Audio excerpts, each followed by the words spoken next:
ഡൽഹി സ്ഫോടനക്കേസിലെ പ്രതികളെ ചോദ്യം ചെയ്യുമ്പോൾ പല നിർണായക വിവരങ്ങളും പുറത്തുവരുന്നു. അന്വേഷണ ഏജൻസികൾ ഇപ്പോൾ ഈ പ്രതികളെ പിഴിഞ്ഞെടുക്കുകയാണ്. കുറ്റകൃത്യത്തിൽ ഉൾപ്പെട്ട ഓരോരുത്തരെയായി വേട്ടയാടാൻ ഇന്ത്യയുടെ ആഭ്യന്തരമന്ത്രി അമിത്ഷാ ഉത്തരവിട്ടിരുന്നു. അതിന് തൊട്ടു പിന്നാലെ NIA കേസന്വേഷണം ഏറ്റെടുത്തു. 9 പേരുടെ മരണത്തിനിടയാക്കിയ ചെങ്കോട്ടയിലെ സ്ഫോടനം. ഈ സ്ഫോടനത്തിന് മുൻപ് താനും ഡോക്ടർ ഉമർ നബിയും ചെങ്കോട്ടയിൽ നിരീക്ഷണം നടത്തിയിരുന്നുവെന്ന് ഡോക്ടർ മുസമിൽ അന്വേഷണ ഉദ്യോഗസ്ഥർക്ക് മുന്നിൽ സമ്മതിച്ചു. മുസമിലിന്റെ ഫോണിൽ നിന്ന് വീണ്ടെടുത്ത ചില വിവരങ്ങളുടെ അടിസ്ഥാനത്തിലാണ് ഡോക്ടർ മുസബിമിനെ തുടർച്ചയായി അന്വേഷണ സംഘം ചോദ്യം ചെയ്തത്. അടുത്ത വർഷം ജനുവരി 26-ന് ഇന്ത്യ നടുങ്ങുന്ന വലിയൊരു ഭീകരാക്രമണത്തിന് തങ്ങൾ പദ്ധതിയിട്ടിരുന്നു എന്നാണ് ഡോക്ടർ മുസമിൻ അന്വേഷണ ഉദ്യോഗസ്ഥർക്ക് മുന്നിൽ സമ്മതിച്ചത്. ഇതിന്റെ ഭാഗമായാണ് ചെങ്കോട്ടയിൽ നിരീക്ഷണം നടത്തിയത്. തയ്യാറെടുപ്പുകൾക്ക് തങ്ങൾ 2 മാസം സമയം ആഗ്രഹിച്ചിരുന്നു. കഴിഞ്ഞ ദീപാവലിക്ക് ഡൽഹിയിൽ തിരക്കേറിയ സ്ഥലത്ത് സ്ഫോടനങ്ങൾക്ക് പദ്ധതിയിട്ടിരുന്നു. എന്നാൽ അത് നടപ്പിലാക്കാൻ കഴിഞ്ഞില്ല എന്ന് ഡോക്ടർ മുസമിൻ അന്വേഷണ ഏജൻസികൾക്ക് മുന്നിൽ തുറന്നു പറയുന്നു. ഡൽഹിയിൽ നടന്ന സ്ഫോടനവും ഫരീദാബാദിലെ വൈറ്റ് കോളർ മൊഡ്യൂളുമായുള്ള ബന്ധം തന്നെയാണ് അതിനിർണായക വിവരങ്ങൾക്ക് കിട്ടിയത്. ഇന്ത്യക്ക് പകർന്നു കിട്ടിയ നിർണായക വിവരങ്ങൾ ഞെട്ടിപ്പിക്കുന്നത് തന്നെയാണ്. അന്വേഷണ ഏജൻസികളുടെ സമയോചിത ഇടപെടൽ ഒന്നുകൊണ്ട് മാത്രമാണ് രാജ്യം നടുങ്ങുന്ന തരത്തിലുള്ള ഭീകരാക്രമണങ്ങൾക്കുള്ള സാധ്യത ഇല്ലാതാക്കിയത്. ഡൽഹിയിലേക്ക് ഒരു അപകട സ്ഫോടനമായിരുന്നു എന്ന നിഗമനത്തിലാണ് ഇപ്പോൾ അന്വേഷണ ഏജൻസികൾ. എന്നാൽ മറുവശത്ത് ഡൽഹി സ്ഫോടനത്തിന് പിന്നിലെ യഥാർത്ഥ പ്രതികളെ വരിഞ്ഞു മുറുക്കുന്ന കാഴ്ചയും നമ്മൾ കാണുന്നു. ജമ്മു കശ്മീരിലെ ശ്രീനഗർ നൌകാമേഖലയിൽ ഒക്ടോബർ പകുതിയോടെ പ്രത്യക്ഷപ്പെട്ട ചില പോസ്റ്ററുകൾ അതാണ് പ്രതികളിലേക്ക് എത്താൻ ജമ്മു കശ്മീർ പോലീസിനെ സഹായിച്ചത്. ഭീകര സംഘടനയായ ജെയ്ഷെ മുഹമ്മദിനെ പ്രകീർത്തിച്ചുകൊണ്ടുള്ള പോസ്റ്ററുകളാണ് ശ്രീനഗറിൽ പ്രത്യക്ഷപ്പെട്ടത്. ജനങ്ങൾ ഏതെങ്കിലും തരത്തിൽ സുരക്ഷാ സേനയുമായി സഹകരിച്ചാൽ പ്രത്യാഘാതം നേരിടുമെന്നായിരുന്നു ഈ പോസ്റ്റിലുള്ള മുന്നറിയിപ്പ്.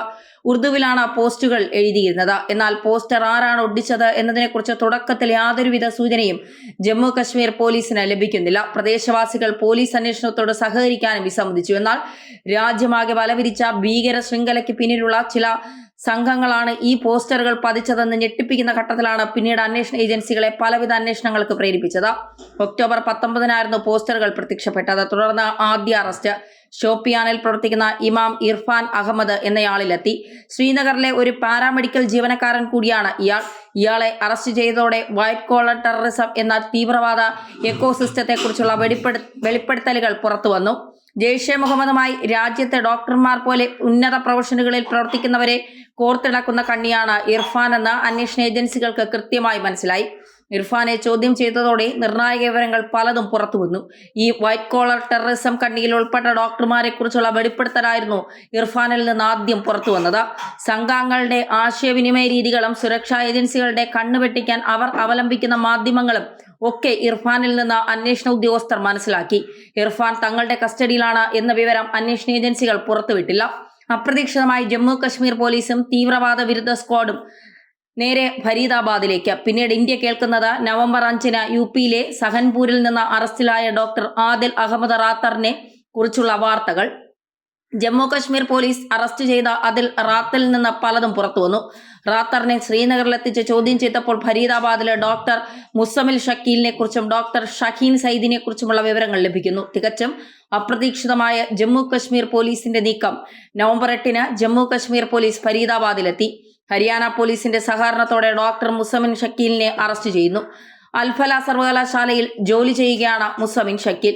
മുസമിൻ ഷക്കീലിനെ അറസ്റ്റ് ചെയ്തത് സർവകലാശാലയിലെ മറ്റു ഡോക്ടർമാരെയും ജീവനക്കാരെയും ഒക്കെ ഞെട്ടിച്ചു. തങ്ങൾക്കിടയിൽ ഒരു സാധാരണ ഡോക്ടറായി പ്രവർത്തിക്കുന്ന മുസമിൽ തീവ്രവാദ സംഘടനയുടെ ഭാഗമാണെന്ന് തിരിച്ചറിഞ്ഞപ്പോൾ അവരിൽ ഉണ്ടാക്കിയ ഞെട്ടൽ അത് ചെറുതല്ല. പിന്നീട് മുസമിലിനെ ശ്രീനഗറിലേക്ക് കൂട്ടിക്കൊണ്ടുവന്നു.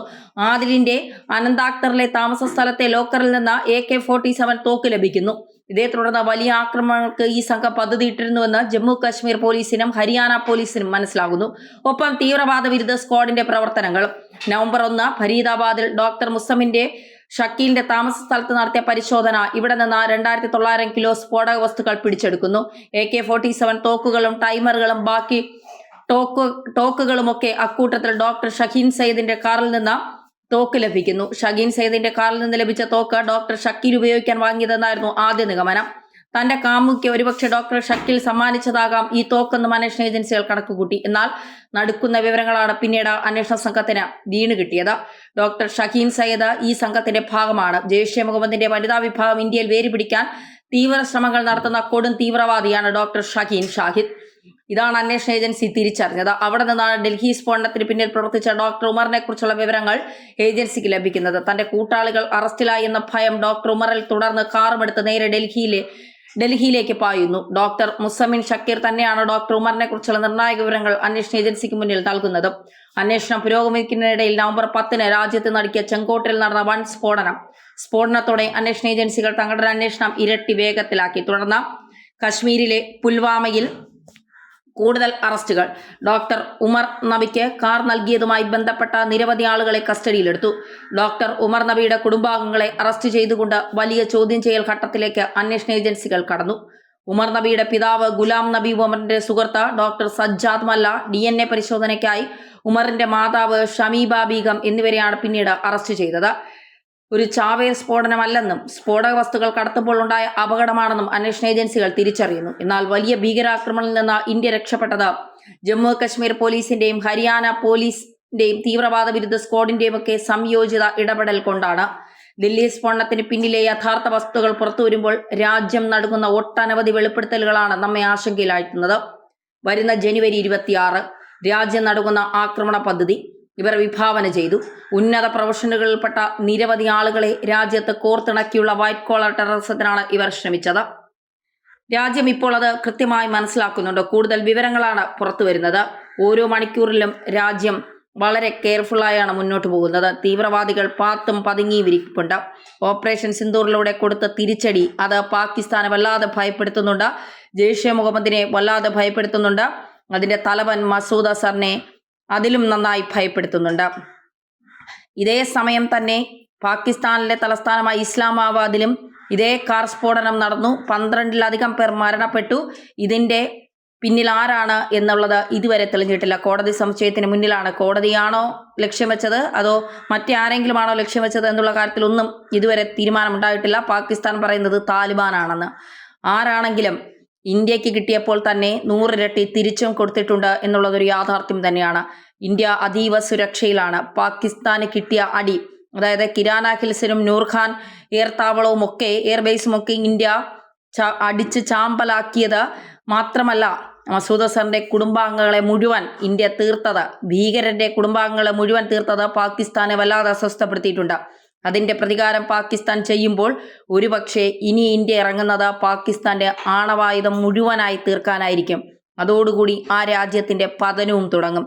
ഇപ്പോൾ ഓപ്പറേഷൻ സിന്ദൂറിലൂടെ നയതന്ത്ര ബന്ധം കൂടി വിച്ഛേദിച്ചുകൊണ്ട് ഇന്ത്യ ജലബോംബ് അവിടെ ഇട്ടുകൊണ്ട് വലിയ രീതിയിലുള്ള ബുദ്ധിമുട്ടുകൾ പാകിസ്ഥാന് നൽകുമ്പോൾ ഇനി ഇന്ത്യയിലെ ഒരു സാധാരണക്കാരനെ തൊട്ടതിന് ഇന്ത്യ നൽകുന്ന തിരിച്ചടി എങ്ങനെയായിരിക്കും? പാകിസ്ഥാൻ ആ ഭയത്തിലാണിപ്പോൾ.